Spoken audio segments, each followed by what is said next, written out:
puedo aumentar la tolerancia a la frustración a la hora de apagar la tele o dejar de utilizar la tablet con mi hijo?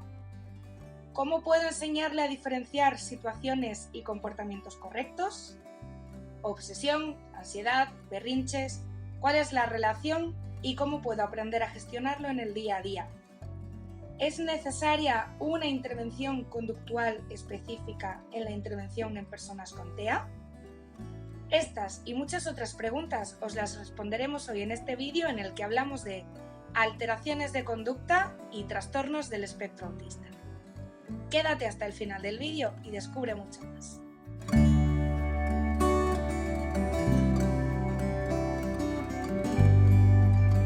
Como ya os mencionábamos en uno de los posts del blog en el que hablamos de la conducta, resulta vital aprender a diferenciar cuando encontramos una alteración sensorial en los chicos a cuando el comportamiento tiene un origen realmente y verdaderamente conductual. ¿Qué significa esto? Que no es lo mismo cuando, por ejemplo, un niño hace así y empieza a taparse, que decimos ya está, que no quiere trabajar. Y muy probablemente en esa situación es porque está teniendo una desregulación brutal y está tratando de encontrar su mecanismo y sus herramientas para regularse, a cuando, por ejemplo, estamos trabajando y el peque coge algo de lo que tenemos en la mesa, lo lanza al suelo y se nos queda mirando con esa cara de ¿lo vas a recoger? Y lo sabes. Porque además, y seguro que aquí os tenéis que sentir identificados, sabréis que muchos de ellos son perfectos, pero perfectos manipuladores a la hora de hacer con nosotros, seamos familia, seamos profesionales, lo que quieran si nos dejamos. Dentro de poco os vamos a traer un vídeo con una terapeuta ocupacional especialista en integración sensorial, porque recordad que es esta la disciplina en concreto que aborda los trastornos sensoriales en el autismo y en el que abordaremos muchos de estos aspectos, pero hoy hemos querido acercarnos a la realidad y al abordaje conductual a partir de muchas de las preguntas que nos hacéis llegar en el día a día. El objetivo que tenemos es proporcionaros una mayor información que os pueda ser útil a la hora no solamente de abordar las conductas en el día a día, sino de entenderlas, comprenderlas y entender qué causa o cuál es el origen del comportamiento de una persona con TEA. Entendemos por una alteración de conducta. Entendemos por ello un comportamiento que se presenta o que se manifiesta de una forma que no consideraríamos apropiada o acorde a la situación o al contexto en el que se produce. La conducta se manifiesta de forma puntual. Obviamente hay que hacer caso, hay que observar y hay que reflexionar para evitar que las personas con TEA acaben incorporando estas conductas nuevas y disruptivas a su repertorio, pero sobre todo y lo más básico es: consideramos alteraciones de conducta o incluso ya de una forma diagnóstica cuando esto realmente afecta, perjudica o repercute al desarrollo integral y funcional de la persona, en este caso de personas con trastorno del espectro autista. ¿Cuáles son muchas de estas conductas? Enfado, llanto, rabietas, pataletas, me tiro al suelo y golpeo, araño, muerdo, todo lo que son conductas desafiantes, agresivas, autoagresivas o autolesivas, es decir, tanto la persona con TEA consigo misma como con terceras personas. Ahora bien, ¿qué podemos hacer cuando se presenta alguna de estas conductas? La base de todo, de verdad, es la comprensión. Evaluar, observar, reflexionar, es decir, tratar de comprender cuál es el origen o la causa por la que la persona está actuando de esa manera. No es lo mismo si es un niño pequeño, un adolescente o un adulto, no es lo mismo si es una persona que tiene una capacidad comunicativa total, así es una persona con limitaciones severas en el ámbito de la comunicación, no es lo mismo si estamos hablando de una acción del día a día en casa a cuando estamos hablando de si, por ejemplo, visitamos por primera vez un nuevo lugar. Obviamente cada conducta puede tener un origen diferente, aunque partimos de la premisa de que de todas ellas podemos llegar a establecer o a sacar patrones. Cuando hablamos de evaluación puramente conductual, abordaremos esta temática con mucha mayor profundidad en próximos vídeos. Hoy lo que queremos hacer es un acercamiento a comprender la importancia de la intervención y de la comprensión de la conducta en el autismo. Decimos que una alteración de conducta es un comportamiento inapropiado o que no está socialmente acorde a un contexto. Aquí obviamente entran muchas variables subjetivas diferentes. No es lo mismo en función del país o la cultura en la que se vive, no es lo mismo la franja de edad, como decía antes, no es lo mismo el nivel de capacidades o de oportunidades comunicativas de cada persona. Entonces, ¿cuáles son las principales conductas que solemos encontrar nosotros en el día a día? Pues conductas ocasionadas a partir de una negación, es decir, quiero algo, me dicen que no, ¿qué hago? Me enfado, pataleo, lloro. Ahí consideraríamos que hay una alteración de conducta o que se presenta una conducta disruptiva. Otro tipo son cuando finaliza una actividad en la que el chico o chica o la persona con TEA se lo está pasando bien, pero además, aquí digo muchas veces, esto nos pasaría a cualquiera. De ahí que la importancia en estos contextos la tenga sobre todo la anticipación. Imaginad que somos nosotros los que estamos con la tablet o con la tele o con el ordenador, estamos haciendo una actividad que nos gusta, que nos lo estamos pasando bien y de repente viene alguien, da igual si es el terapeuta, la familia, viene alguien y nos dice, se acabó, en el mejor de los casos, porque nos encontramos muchas situaciones en las que se acerca el papá o la mamá o el profesional para poner fin a la actividad y directamente lo que hace es o apaga la tele o le quita de un manotazo la tableta al niño. Pensad un poco, si a vosotros os hiciesen eso, ¿cómo reaccionaríais? Pues probablemente de la misma manera. Y luego en tercer lugar encontramos muchas conductas a partir de la exigencia. Esto sobre todo en el campo de la comunicación y a partir de la exigencia verbal. Obviamente cualquier tipo de exigencia que viene a suponer un sobreesfuerzo para la persona, una actividad nueva o algo que nunca han hecho, puede implicar que haya una dificultad o que haya un trastorno de conducta. Pero especialmente en el campo de la producción verbal, es decir, cuando exigimos que haya una verbalización en chicos que tienen esa capacidad, por supuesto, a cambio de aquello que quieren, que necesitan o que demandan, también es muy común que encontremos conductas agresivas, que nos traten de agarrar, que lloren, que se enfaden, que pataleen, que te arañen. ¿Por qué? Porque cualquier exigencia que no tenían hasta el momento implica tener que aumentar sus capacidades, implica una mayor dificultad. Muchos chicos acaban generando conducta porque están, digamos, cómodos y pues para ellos hacer un sobreesfuerzo obviamente no es algo necesario y si es algo que no me han pedido que haga nunca, pues probablemente tampoco voy a entender el por qué ahora me lo están pidiendo. Por ejemplo, en chicos en los que hasta ahora tenían capacidad pues, de producción verbal por palabras, pero solamente las decían cuando ellos querían, que de repente para que tú les des el agua pidas que ellos te digan agua, es común que se enfaden.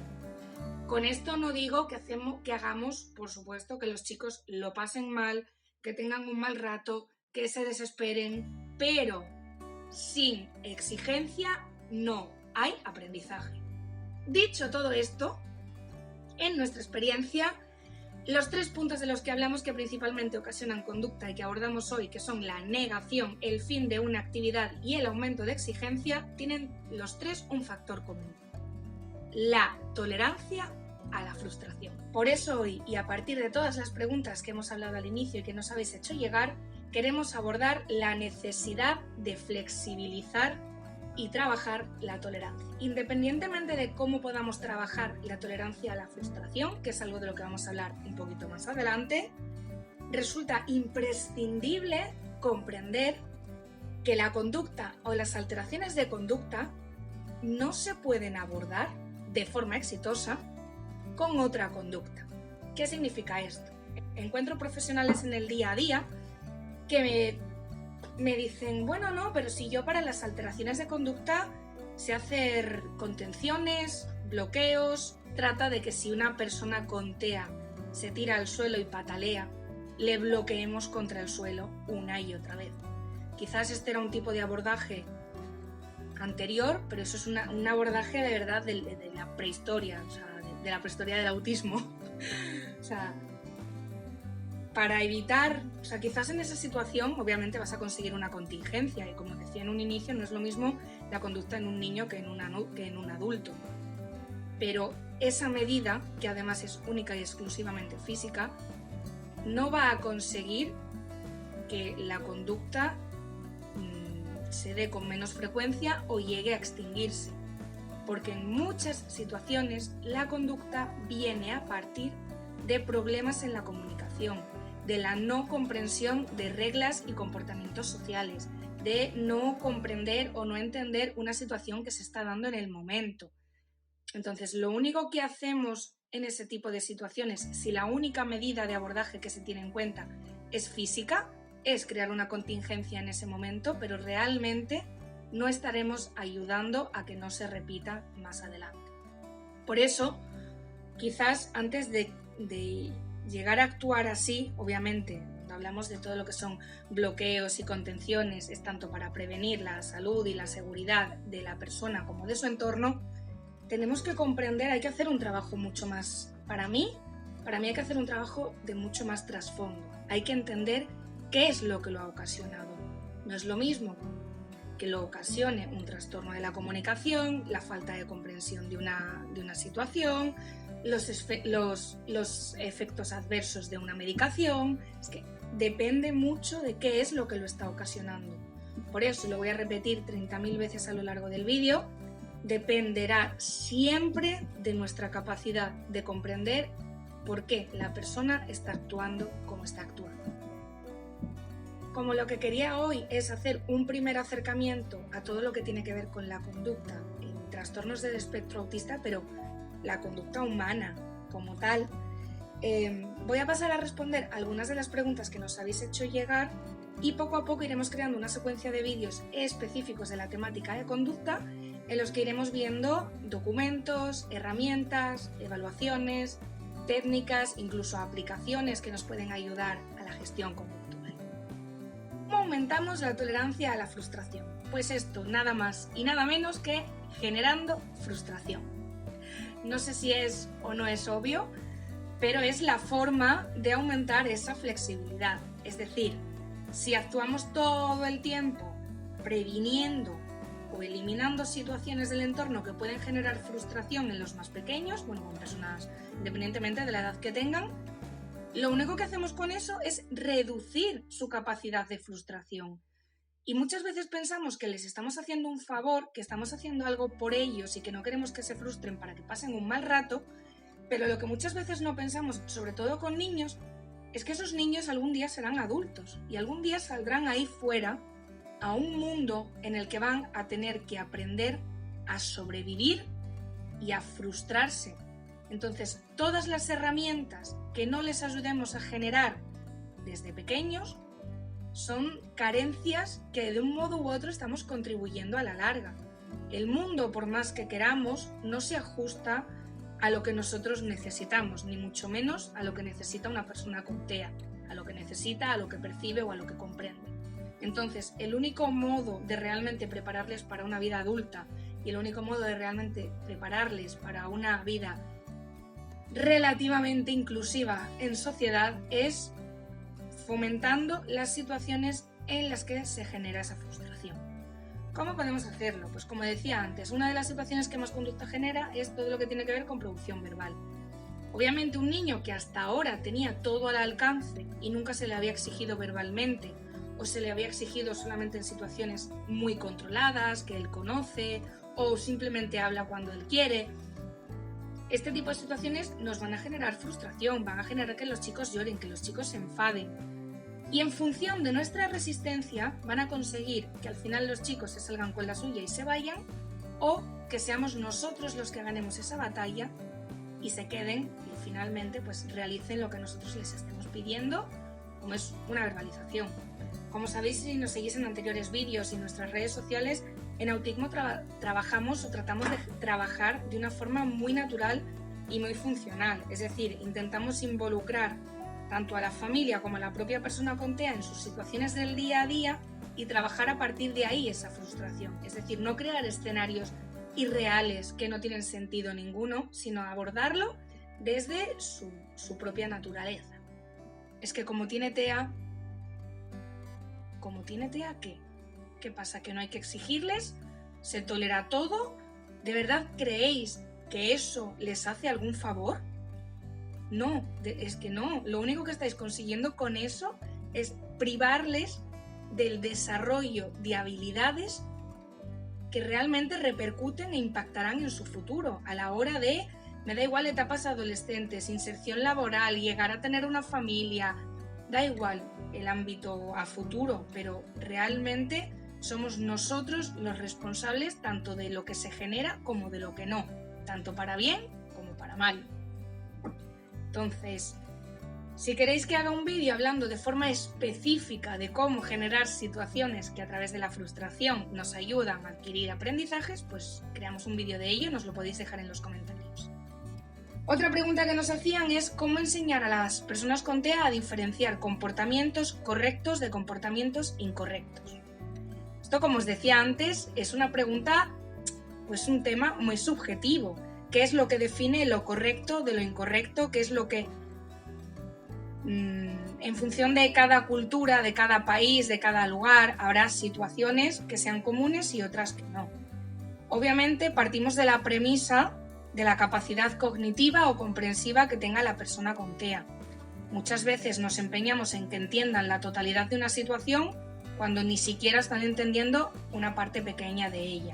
¿Cómo podemos hacer esto? Pues en función de su capacidad receptiva a nivel de lenguaje.